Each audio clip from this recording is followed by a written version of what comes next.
വളരെ സന്തോഷകരമായിട്ടുള്ള അല്ലെങ്കിൽ സംതൃപ്തി തോന്നുന്ന, സന്തോഷകരമെന്ന് പറയാൻ സാധിക്കില്ല, സംതൃപ്തി തോന്നുന്ന കുറേ വാർത്തകൾ ഇങ്ങനെ വന്നുകൊണ്ടിരിക്കുന്നുണ്ട്.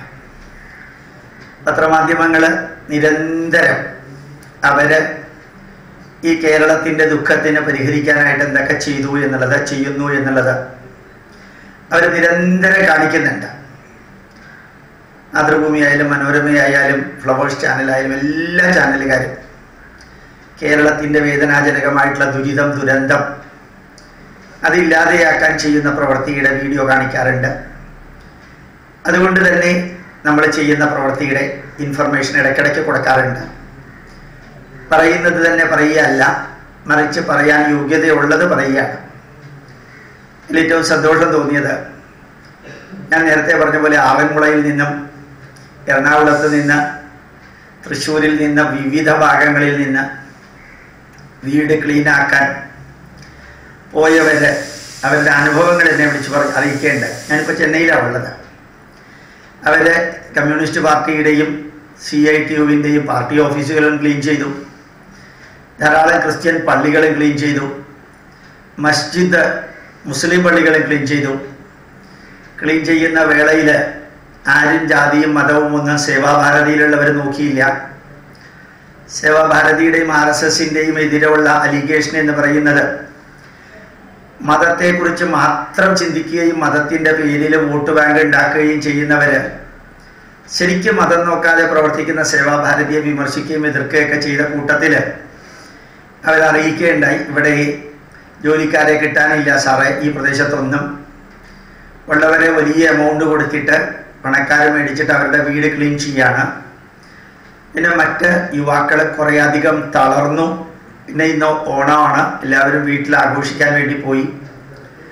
അങ്ങനെയുള്ള വേളയിൽ ഞങ്ങളിങ്ങനെ ആയിരക്കണക്കിന് സ്വയംസേവകർ, RSSകാർ, ഞാൻ RSSകാരാണെന്ന് പറയുമ്പോഴത്തേക്ക് എന്നെ സംഗീതം വിളിക്കുന്ന എനിക്കറിയാം, ഹിന്ദുത്വ വർഗീയവാദി എന്ന് വിളിക്കുന്ന എനിക്കറിയാം. ഇതിപ്പോൾ ഞാൻ പറഞ്ഞില്ലെങ്കിലും വിളിക്കുന്ന സ്ഥിതിക്ക് ഇനി വിളിക്കും എന്ന് പേടിച്ചിട്ട് ഞാൻ പറയാതിരിക്കണ്ടല്ലോ.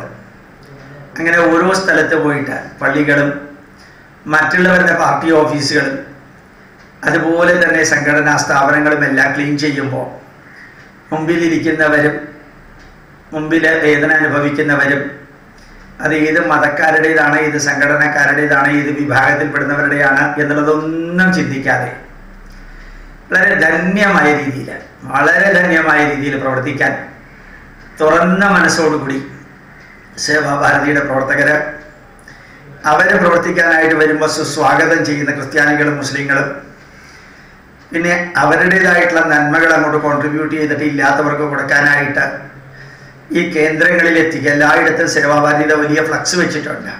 അതുകൊണ്ട് സേവാഭാരതി റിസീവിങ് സെൻറ്റർ ഏതാണെന്നുള്ളത് പ്രത്യേകിച്ച് ആരും പറഞ്ഞു കൊടുക്കേണ്ട കാര്യമില്ല. റിസീവിങ് സെൻറ്ററിലൂടെ അത് പോകുന്നുണ്ട്.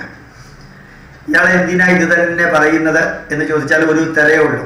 പുതിയ പുതിയ ഇൻഫർമേഷൻ കിട്ടുമ്പോൾ എക്കാലവും ജനങ്ങളുടെ മനസ്സിൽ നിൽക്കാൻ പറഞ്ഞത് തന്നെ പറയുകയല്ല.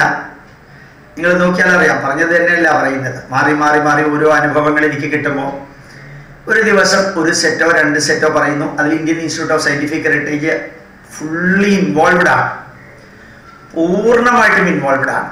നമ്മുടെ ഇൻസ്റ്റിറ്റ്യൂട്ടിനെ സഹായിക്കുന്നവരും അനുഗ്രഹിക്കുന്നവരും സപ്പോർട്ട് ചെയ്യുന്നവരും അതുപോലെ തന്നെ ദൂരെ മാറി നിന്ന് വിമർശിക്കുന്നവരും എതിർക്കുന്നവരും എല്ലാം അറിയണം നമ്മളുടെ പ്രവൃത്തികൾ ധന്യമായിട്ട് നന്മ ചെയ്യുന്നവരോടുകൂടി ചേർന്ന് ചെയ്യുന്നത് എന്തെല്ലാമാണെന്നുള്ളത്.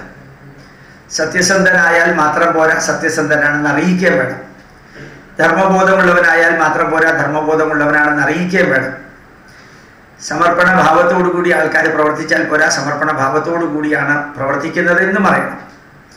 ക്യാമ്പുകളിൽ സഹായിക്കുമ്പോഴും രാഷ്ട്രീയ മുതലെടുപ്പ് നടത്തുന്നില്ല എന്നും ജസ്റ്റ് ഈ നാടിൻ്റെ മക്കളോട് കാണിക്കേണ്ട കരുണയും ദയയും ആണ് കാണിക്കുന്നതെന്നും അത് വിവേചനമില്ലാതെ എല്ലാവരും ഒരേപോലെ ചെയ്യുന്നുണ്ടെന്നും പറയാൻ എനിക്ക് കിട്ടുന്ന അവസരമാണ്. ഉദയഭാരതത്തിലെ പ്രവർത്തകരും സേവാഭാരതിയുടെയും മറ്റ് പ്രവർത്തകരും അവർക്ക് നമുക്ക് വരുന്ന എല്ലാ മെറ്റീരിയലും കൊടുക്കുമ്പോൾ അവർ പറയാറുള്ളത്, ഞങ്ങൾ പ്രവർത്തിക്കാം. 1-2 പേര് പറഞ്ഞതാണ്, എല്ലാവരും അല്ല, നിങ്ങൾ ലോകത്തെ അറിയിക്കുക നമ്മൾ ചെയ്യുന്ന പ്രവൃത്തി എന്താണെന്ന്. അതങ്ങനെ ആഗ്രഹത്തോടു കൂടി പറഞ്ഞതൊന്നുമല്ല. ജസ്റ്റ് പത്രമാധ്യമങ്ങളിലൂടെ വരുന്നത് അവർ കേൾക്കുമ്പോൾ ആരുടെയും പേര് പറയുന്നില്ല, സ്ഥലത്തിൻ്റെ പേര് പോലും പറയാറില്ല. അവർക്ക് അഭിമാനമാണ്, ഞങ്ങൾ ചെയ്യുന്നത് ലോകം അറിയുന്നു. മറ്റെല്ലാ പത്രമാധ്യമങ്ങളും അത് തമസ്കരിച്ചിരിക്കുകയാണ്. സേവാഭാരതിയും RSS ചെയ്യുന്നതിനെ ഒരിക്കലും പ്രൊജക്റ്റ് ചെയ്യാറില്ല. ജന്മഭൂമി ഒഴിച്ച്, ജനം TV ഒഴിച്ച്, കേരള കൗമുദി പത്രം ഒഴിച്ച് ബാക്കി ഒന്നും പ്രൊജക്റ്റ് ചെയ്യാറില്ല. ഏതായാലും വളരെ ധന്യമായിട്ട് ഒരു ജില്ലാ കളക്ടർ മാത്രം, അപർണയോ എന്തോ ആണ് പേരെന്ന് തോന്നുന്നു, അവർ മാത്രം പോസിറ്റീവായിട്ട് സേവാഭാരതിയെക്കുറിച്ച് പറഞ്ഞിട്ടുണ്ടെന്ന് തോന്നുന്നു. ഇനി അവരെത്ര ദിവസം ആ കസേരയിലിരിക്കും എന്നുള്ളതും അറിഞ്ഞുകൂടാ. നുണയും വിമർശനവും എതിർപ്പും ചെയ്ത മന്ത്രിമാരും സെക്രട്ടറിമാരും എല്ലാം ഉണ്ടാവും. പക്ഷേ നല്ലത് പറഞ്ഞവർ ചിലപ്പോൾ ആ സീറ്റിൽ ഉണ്ടായി എന്ന് വരില്ല. അതൊന്നും കുഴപ്പമില്ല.